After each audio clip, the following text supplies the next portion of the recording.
It's quite funny because in the UK, there's this aspect of, success is what you can repeat, for example. So if something goes really well for this client, then maybe we can repeat it by following the same steps with another client. And, that's how playbooks are formed essentially. Whereas here, it just doesn't work in that way. You can't repeat success in the same way as much as you try and replicate it. You can only repeat it to a certain extent. What will make that difference is all of the informal bits you don't see. So whether that's you going to see them, your, connection with them, or who you know because of them. So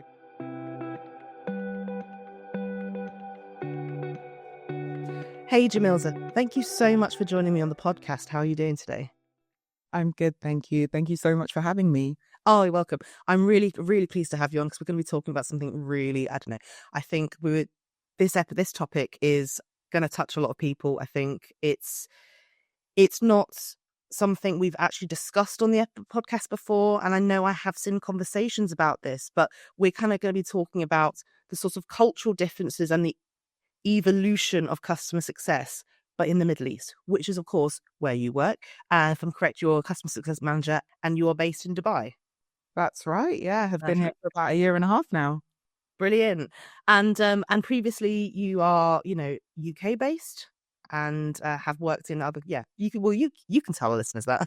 So yeah, I'm currently based in Dubai, but I think it's been a journey. I've been here for about a year and a half, but before that, I was based in London and working as a CSM as well, but working across different companies that were based in the UK, but also based in the US and across Europe as well. So it's been a very interesting journey to just see the differences between each country, how CS has evolved over the last couple of years, and how functionalities work across different countries as well. Yeah, I mean, it's why I'm so excited to have you on because I imagine you're going to have a real insight to not only how CS has matured and evolved over the last few years, which it has, but also the fact you've worked with so many different touch points, you've worked with so many different, international clients, and you've kind of have that understanding of there are real regional nuances here and real cultural nuances that I think probably don't get spoken enough about, and actually which I think is why this episode I think is going to be so fantastic because let's take you're based in Dubai, part of the UAE. The Middle East is not a monolith, right? And you'll be working not only with clients in, I imagine, you'll be working across the spectrum. So would you be able to paint a picture for our listeners really about what the CS landscape looks like in the Middle East? And I'm using the Middle East in broad terms because, as you said, and you'll be able to articulate this much more eloquently than me. There we go, case in point. Particularly from your vantage point, you're in Dubai, which is obviously in the UAE, which is obviously sits within the Middle East or the GCC. Would you be able to talk to us a little bit about that, and what is so unique about this situation as a CSM? That's a great question. I think sometimes, people think of regions and think that every country within the region is the same, or you can use the same playbook across all the different countries in the region, pretty much in the same way that sometimes people speak about Europe and just expect all the countries to, follow the same path when it comes to culture and when it comes to approach to CS. With the Middle East, especially the GCC, you've got the UAE, which is where I am at the moment. You've got Saudi Arabia, Oman, and a couple of other different countries. I think the major difference here is communication is quite different across those different countries, and the approach to CS can be quite different. So when we're talking about relationships, for example, and how we approach that relationship with the customer, we find that sometimes, depending on the country, there's more of a tech approach where people prefer to be communicated via email, for example, or, via phone, for example. Whereas if you're looking at some countries such as Qatar, for example, they appreciate more of a face-to-face approach and more of a relationship-based approach. So it has been very interesting to kind of understand the nuances about how relationships work and how you form that connection as a CSM across the Middle East. So yeah, it's very country dependent, very individual based as well. You have to have that adaptability to understand what different countries need, but also what different companies need as well, depending on their size. Yeah, absolutely. I mean, what you just said then, if you think about sort of the Middle East, again, I don't want to use it like a monolith, but you've got sort of real tech hubs like Dubai, and I imagine in Riyadh as well. But then I guess other countries, would you say, is it fair to say that like you mentioned Qatar are operating on more like aren't quite at the sort of the scale as like as your Dubai is or your sort of Abu Dhabi is.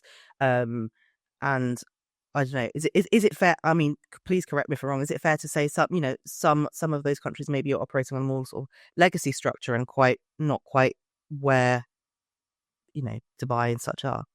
Yeah, that's a really good question. It's interesting because when you think about these jurisdictions, from like a general perspective, they're very I can't say the word, technologically driven. They're very technologically driven, and they have a big focus on tech, and they're really forward thinking. But when it does come to relationship building, especially in Qatar, for example, or Bahrain or Kuwait, your presence there means a lot more than just having that, technological approach. So that's been interesting to witness. So as an example, I have customers in the UAE that they do love, interacting with me in person, but they would rather get things sorted via email or via a phone call, for example, and sometimes not even a phone call. Whereas in Bahrain, if I'm, not picking up the phone, I'm never getting through to anyone, or if I don't go and see them, Wow. there's a renewal that just won't take place, for example. So it really depends on the country, but that relationship is so different according to the country. Oh, And it does sit separately. There is a big tech approach in terms of using technology, but in terms of communication, it's very, very different. that is so interesting. I mean, that must be a bit of a head spinner, like having to, okay, right, I'm Jamilsa, I'm dealing with I'm talking to my client in Dubai, and now I'm going, and then switch to my client in Bahrain. Like, is that not, does that not take a bit of gearing up to do? It does. It does. I think it's interesting purely because it's such a different mindset according to the different countries, but also according to, the size of the business. But I think the most interesting aspect in it is the way you manage your time as well. So I think Mm. traditionally companies have a lot of budget towards, technology that allows you to essentially pick up on data, for example, and trends and more. Whereas here, I think there needs to be a lot more budget on being able to fly out and see people or put on events, for example, to make sure you're more connected with people. So I think that's where the shift is. It's essentially, Right. the most of my customers here, I can pick up the phone, speak to them, and yes, I can see them. But very often, if there's something, quite huge happening, such as like a renewal or maybe a big opportunity, I need to be ready to, get up and leave and fly to go see them. So I think that's where the major difference is according to the different countries in the Middle East, I think. No, that's so interesting. I guess, but what you were just mentioning before about how it's the communication isn't as tech driven for some of these clients, but you are still obviously there's a lot of tech focus. Obviously, you are still, I'm assuming, data heavy and still be able to make like decisions based data driven decisions. But it's just the sort of interpersonal uh level that's still very much human first rather than tech touch.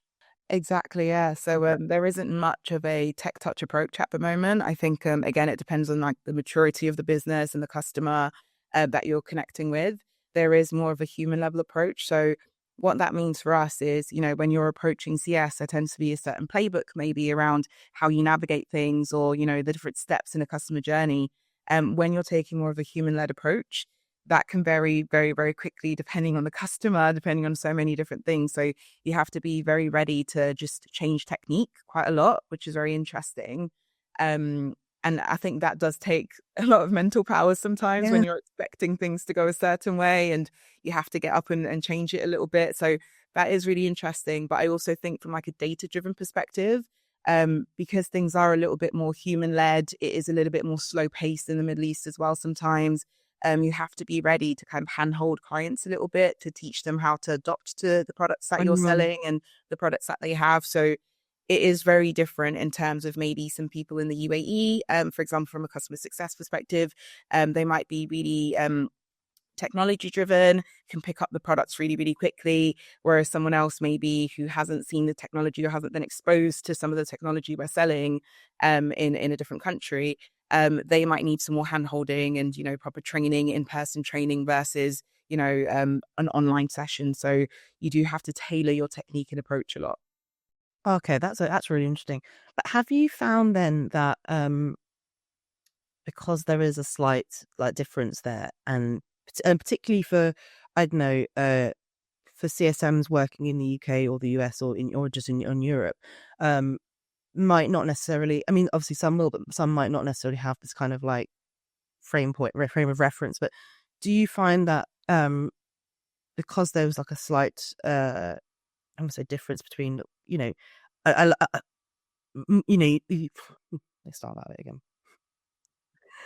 Because there is perhaps maybe not as much, is it, I wouldn't say tech literacy, but they're not as perhaps tech focused or as some other companies. Would you say that some corporations, I don't know, aren't as familiar with CS in general? Is that fair enough to say? Is it more strict? Is it more kind of like, I don't know, historically like more account management based? Like, is that fair, or I don't know? You lead the way.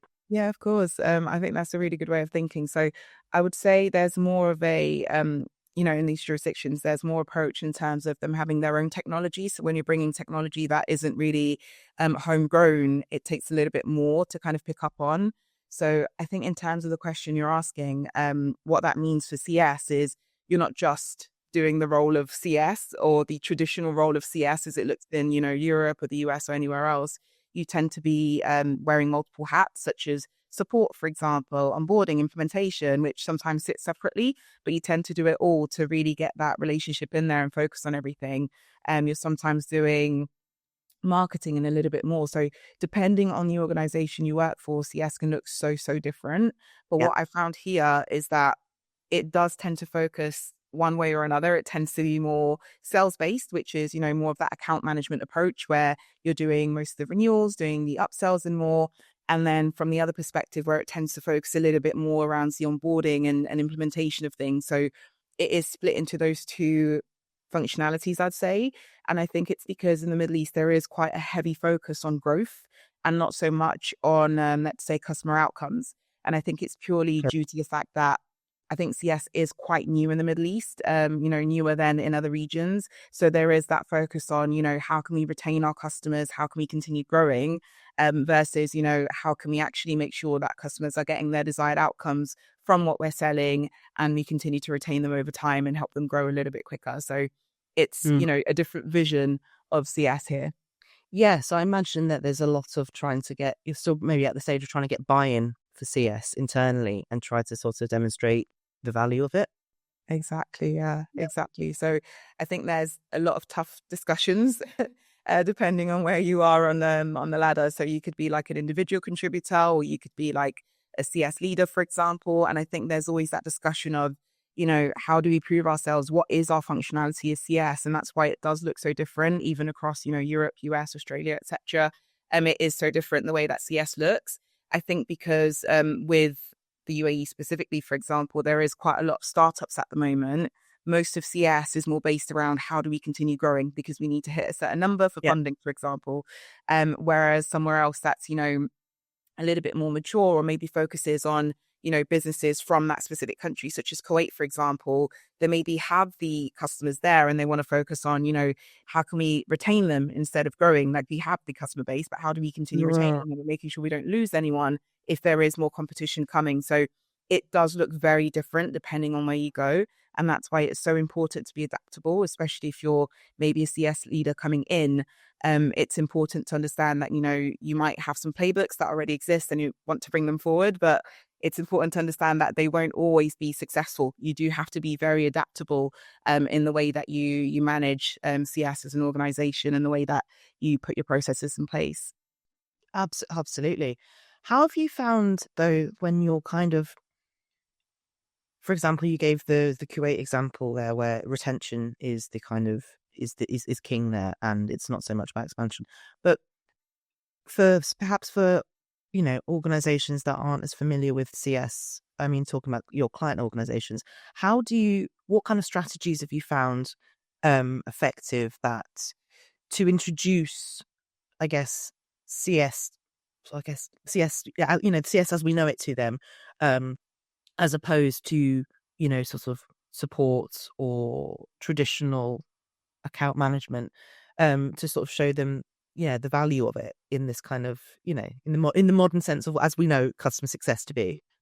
Of course, yeah. I think that's also a challenge, right? Because they Mm, often confuse customer success with maybe customer support or just generic sales as a whole. So I think there is an education piece there where, as a business, you have to be aligned on what CS actually stands for and what they do so that you can reiterate that to your customers. But I think the first thing is actually taking it slow and understanding what the functionality of CS is internally, because it could be that for yourself, it's a little bit of support and a little bit of success and account management. So it's reiterating your function to the customer. So, when you're introducing yourself, you're saying, I'm your main point of contact for this, this, and that. So, as an example, if you have this incident, you can still come to me. If you have this incident, you can go to the other person. So it's essentially giving them examples of where they would use the customer success team and where they would use another team, for example. mm. But also it's again through that relationship building. It's again going to see them and reiterating your function, showing them what your function is and taking it steps at a time. It could be that, from the moment they join, they only need someone to support them with an issue they're having, for example. So it means that for that second, you have to be support and then guide them towards the success function where it's like, okay, this is an issue here, we're going to fix it. But, now that that's fixed, let's actually focus on how we can engage with the product and how we can make sure you're happy with the product, but also how you can get that return on investment from the product. So it's, being the person they need you to be in that moment and then guiding them to the actual functionality that you're there to do. So many different hats, I think, involved in your job particularly. I mean, I know CSMs do wear a lot of hats, but yeah, extra hat changing in your role, it sounds like, which sounds really interesting, and it's will definitely keep you on your toes. Exactly. Um, but I think what's been kind of like a current running throughout this discussion so far is, I think we've sort of touched on infrastructure, but I think we haven't really honed in on yet is the cultural differences. You're not just working with, um, I don't know, one country. You're working with lots of different countries, which all kind of have very different requirements. And I think perhaps it's like, I don't know, maybe it's a bit ignorant of, I don't know, maybe like sort of more Western CSMs or CSMs working in the US, or thinking, oh, like you were talking about how Europe kind of can sometimes look a bit like a monolith, like, oh, sort of the attitudes of CSMs in France will be very different to sort of more Eastern European countries. But yeah, I think what I'd like to just sort of pivot to now is understanding the different cultural norms, because communication is obviously such an important, well, important part for your job, but it is like the bedrock of customer success as well. Cannot be a good CSM without being a good communicator. But these kind of cultural norms do shape, discussions, like you said, expansion opportunities, renewal, and what works, I guess, with the US audience or over in Europe would very well could fall flat over in the Middle East. So I guess really I'd like to understand a bit of, are there any, with such a diverse client base, are there any specific communication styles or relationship with building techniques that you've noticed are particularly effective? It's 18 months you've been in Dubai for. That's anything that you would like to share with our listeners. Yeah, I think the first thing that I think got to me a little bit in the beginning is understanding that the work days are a little bit different in the Middle East versus the UK, for example. So in the UK, we work Monday to Friday, as we do in the UAE. However, in other countries across the UAE, such as Saudi Arabia or even Qatar, they actually work Sunday to Thursday, I believe it is, and have, sorry, not Sunday, yeah, Sunday to Thursday. So they have Friday and Saturday off. And that's also really important when you're trying to communicate with someone or trying to schedule, a visit, because sometimes it could be that you've got, an important piece of communication to communicate with them and you're emailing them maybe on a Friday thinking, okay, they'll get this on the Monday and we'll talk about it on the Monday. No, their workday actually starts on a Sunday. So you do have to think about that in terms of how you communicate. If you want them to see something, as soon as they get into work, maybe you have Yeah. to schedule your messages, for example. Or maybe if you want something to be done by the end of the week, remember that their end of the week is not the same end of the week for Yeah. you. So it's making sure that you communicate on the right days and that you take into account cultural differences. So for countries that do work on a Friday, sometimes they finish way earlier than traditionally. So sometimes they can start at 8 and finish at 1. So you have to bear in mind that there is that difference that you have to take into consideration when you're communicating or even planning events as well sometimes. So there's that aspect of things. But there's also the aspect, like I mentioned, of, country to country, there is that thing of building relationships, but it tends to be a little bit more informal here, is what I'd say. You tend to focus on things, commercial discussions and more. But over dinner, for example, it could be that you're going out for dinner, or maybe just catching up over tea or coffee. That tends to lead conversations a lot more than you formally going into the office and having discussions about commercials, for example. So I think in the Middle East, connections are very important. You need to be well connected. People need to understand who you are and make sure that you're trustworthy. But they also need to know who you are as a person, and not just, as this professional person, if that makes sense. So I think it is a little bit more informal here in terms of the connections that you have. And that tends to go a longer way than formalities. That's so interesting to me. But I think I don't know, because it feels, I love the sound of it. It sounds like something. It sounds from like a, I don't know, a time where, yeah, business meetings were conducted. Like you invited, your business partners or your clients to family events and things like that. You don't really hear as much of that over in the UK or parts of the US, or at least I don't, from conversations I have with people, which is like really quite a refreshing thing to hear.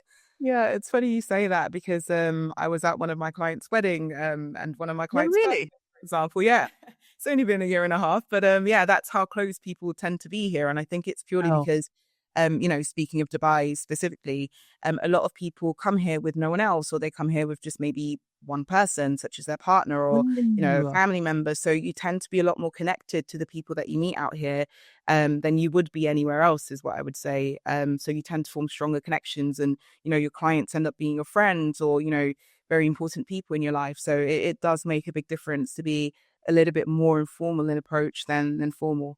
Yeah, I mean, it's just quite warming to hear that, because obviously, I mean, we're not probably get into this, but like, obviously there are so many conversations in the last few years about AI. What does this mean for my job? AI is Mm. going to sell my job. And I think definitely something we're working on in marketing is, yes, there will be some things that get replaced by AI, but obviously the things you really need to hone on are your interpersonal skills. And like this, that element can't really be, it can't be replaced. So I think what you're doing is clearly like safeguarding your role for the future, and also it's clearly such a fundamental part of customer success. So I don't know, Absolutely. it's just quite interesting if you hear all these conversations on LinkedIn and you see these scaremongering posts, but actually what you're doing is, no, you're particularly for the Middle East, you're absolutely fine. AI is not coming for your job at all.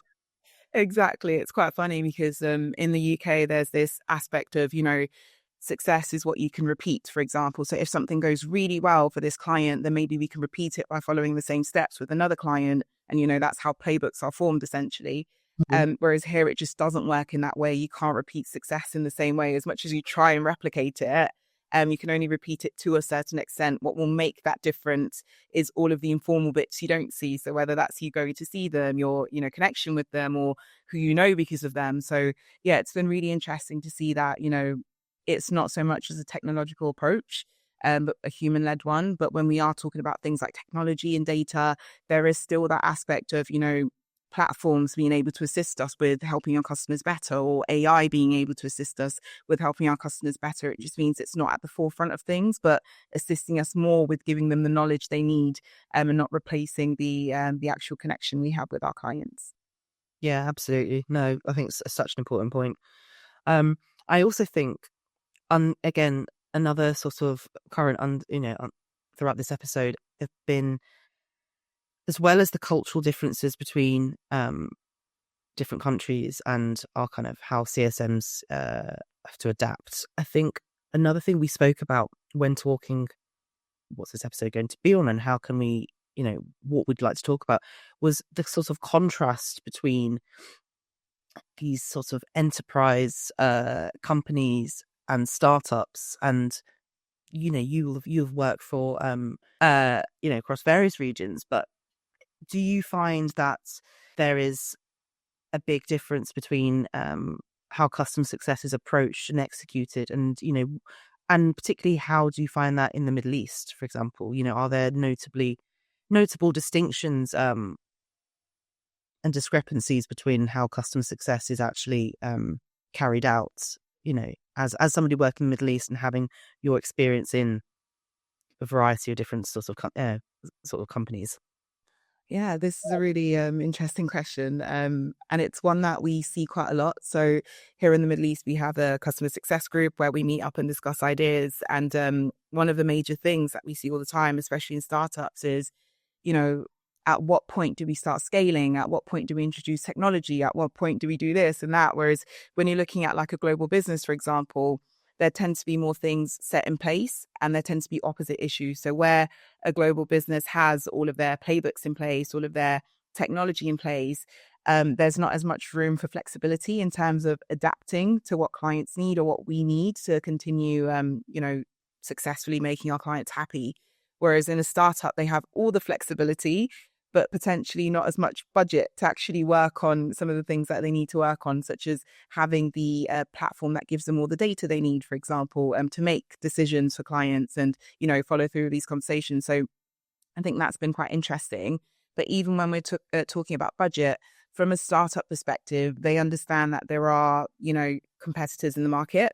And I think they do throw quite a lot of money towards making themselves unique, keeping up with competitors, keeping up with the times, making sure that they have everything they need to essentially stand out.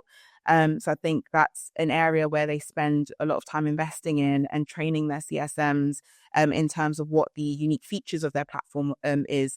Whereas I think in global businesses, it tends to be more of a product-led approach when it comes to CS. So all the investment goes towards the product and not so much in terms of, what the return on investment is or what the unique value is. So it does tend to differ a lot where from a startup perspective, it's more project based. I'd say the customer success approach where you're looking at, what the client wants to get out of the product or the software. Whereas with an enterprise business, it tends to be more of this is the product, what can the customer get out of it? And the focus here is with a big enterprise, it tends to be a product that maybe has come out of the US or the UK, for example, or Europe, and it's just repurposed for the Middle East, but not so much tailored to the Middle East. Whereas with a startup organization, it does tend to be a little bit more tailored towards the different countries that you're selling into. So there tends to be different focuses from, I'd say, a company perspective and a CS perspective as well. That's so interesting. I think also what we were speaking about when we last spoke about this episode was the difference in I guess do you think the difference in market as well, the fact that the Middle East is a very different a cultural difference when you started working over in Dubai?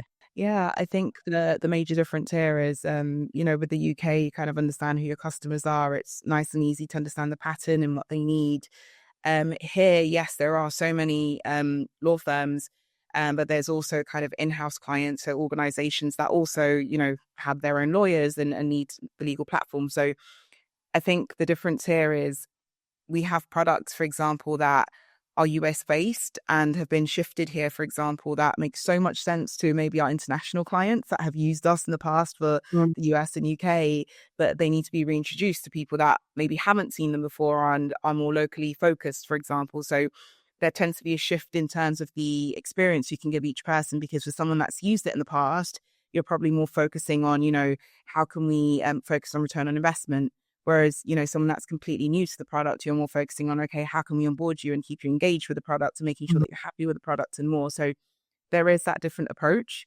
I think from a sales perspective as well, it's because it's been around in the UK and US for such a long time, there's less of like a reselling aspect when it comes to renewal. Like they already know what they're getting. You can kind Yeah. of reiterate the point to them. Whereas I think here in the Middle East, although we have been around for a very long time, it is still new in the Middle East market. And although we're the leading, software platform when it comes to legal, there is still that aspect of needing to resell every single time you speak to the same client.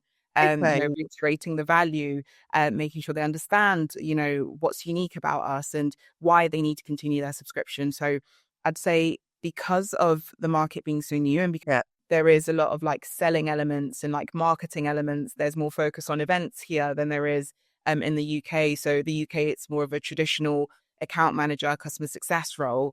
Whereas here, there is that element of you have to market it a little bit more. You have to put on more events, for example, whether that's in person or online. So the role itself does tend to be a little bit different in terms of taking more of a sales led approach than a CS approach. Interesting. So, is it fair to say that the market comparison to where it is in the UK is a bit that little bit more volatile, perhaps, and you do have to, I don't know, there is more, I guess, churn prevention because I guess a lot of clients, well, they don't maybe even though you've been over in the Middle East for Luxembourg for a while, but it's a bit more of a chance, like right, we need to retain these clients a bit more. Whereas it's a different conversation. Would you say over in the UK? But what I can say for, other businesses and my understanding of when I speak to other CSMs in the market is that it is very volatile here. So things can change in any second, especially around like regulations, for example. Regulations change quite a lot in the UAE specifically.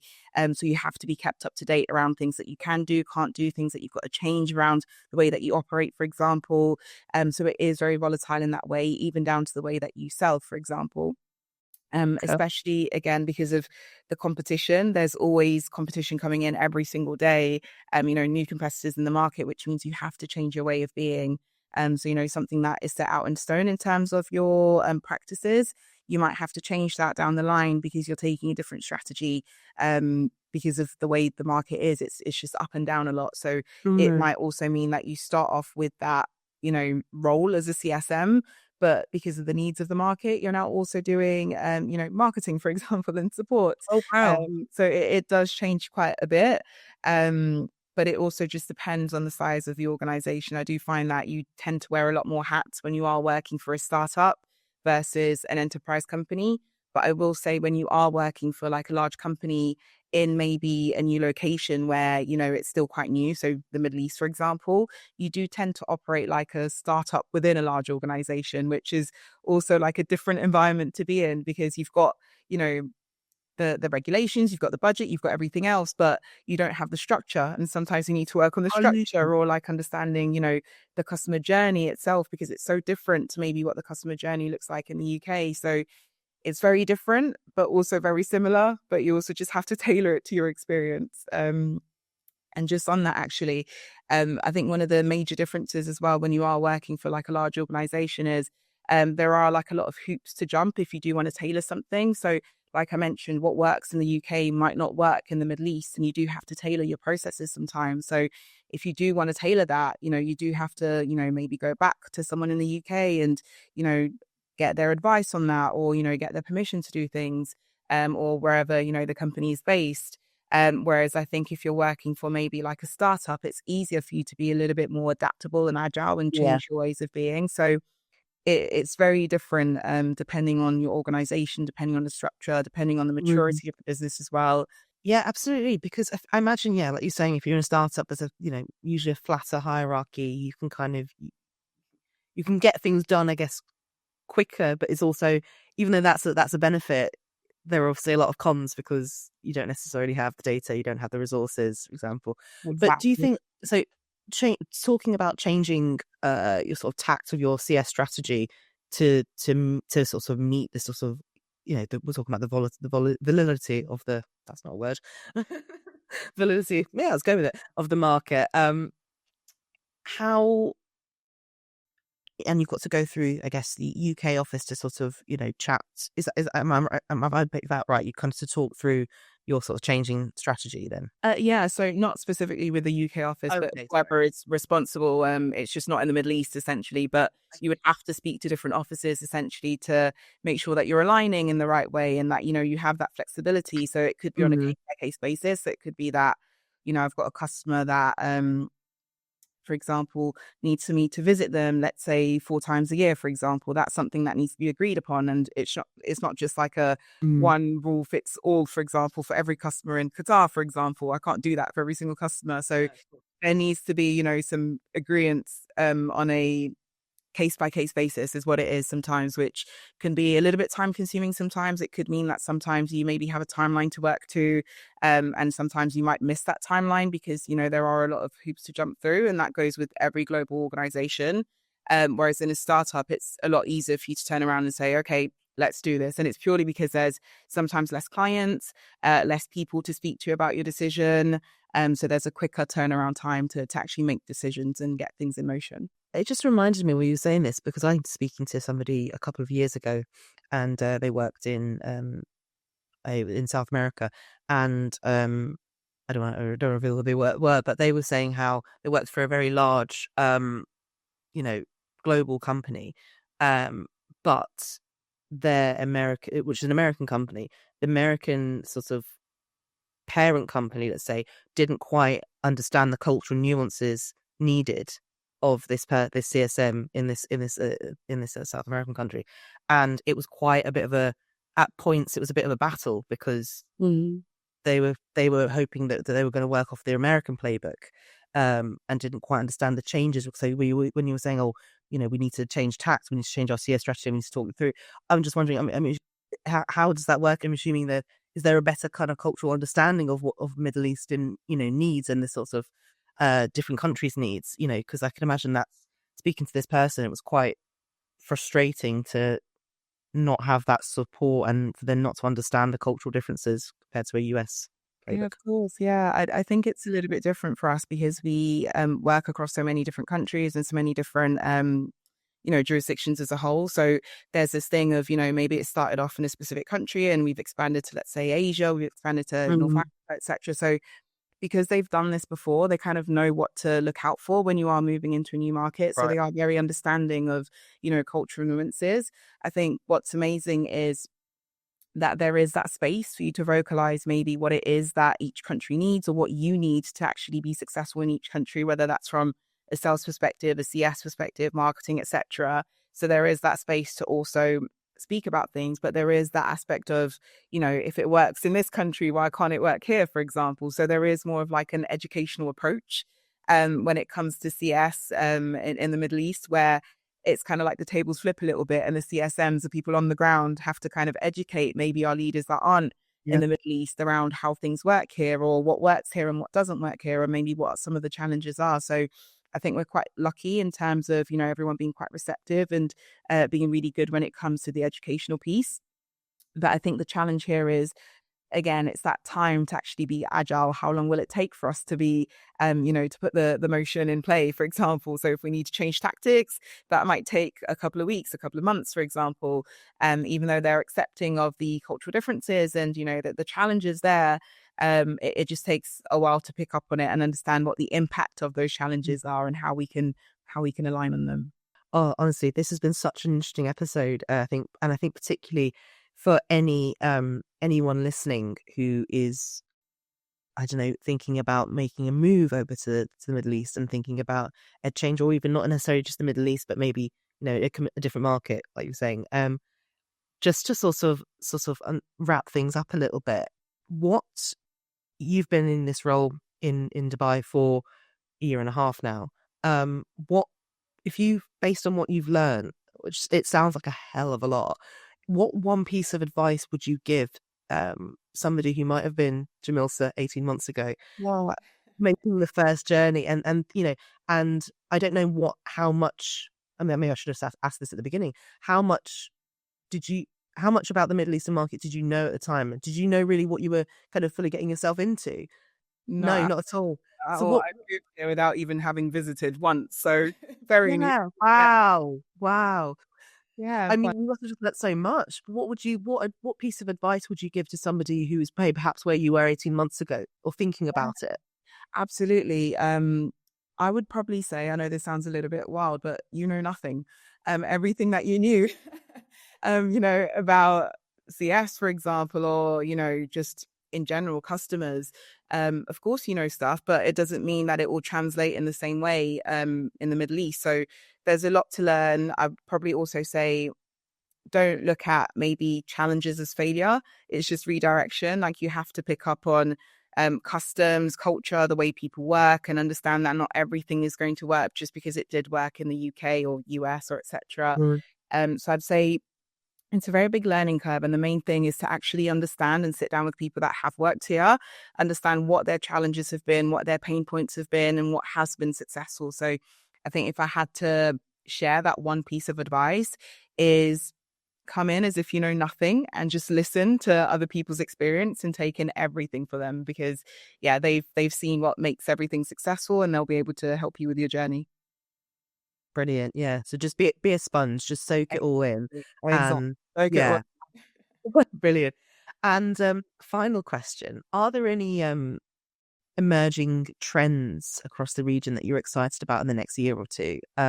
Is there Yeah. anything that you kind of like you said, CS is an ever changing game, and particularly in the Middle East, a lot of pivoting is required. Is there anything that you and your colleagues are kind of thinking, or you are excited about for the next few years? Yeah, I think it's CS platforms. I don't think we see too much of that at the moment because there isn't Mm.